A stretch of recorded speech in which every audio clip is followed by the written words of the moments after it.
and the article have forms that are almost exactly the same. The difference may be one letter, or it may be an accent mark. That's the only difference between the forms of the relative pronoun and the article.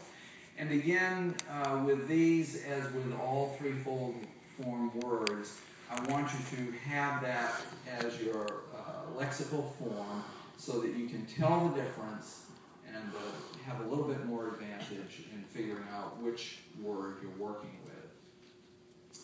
Well, let's look at a paradigm of this and see what the adjective looks like here. Where are we? There we go. Now this is the standard Greek adjective, the 2-1-2 format, and the endings you see are all going to be the ones that you're familiar with already.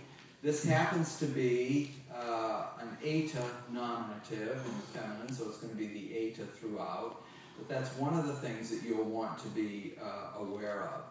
Now I should mention something else to you. We have some adjectives where the feminine form is not a first declension form, but follows the second declension masculine endings.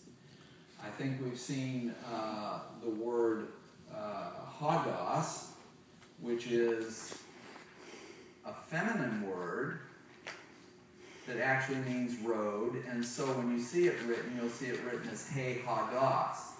Who loves you, baby? The article is not going to lie to you. That's feminine, and even though that looks like it should be a masculine ending, it's a feminine word. It follows a masculine pattern when it declines, the same as this pattern here, but it's going to be a feminine word. And so you have the same phenomenon with some adjectives. The masculine and feminine will both follow that second declension pattern of endings, and instead of a 2-1-2, we refer to those as 2-2 adjectives. And so you need to be aware that you may see both of those patterns. And by knowing the lexical form, whether it's a 2-1-2 or a 2-2 form, you're well on your way to avoiding mistakes with those.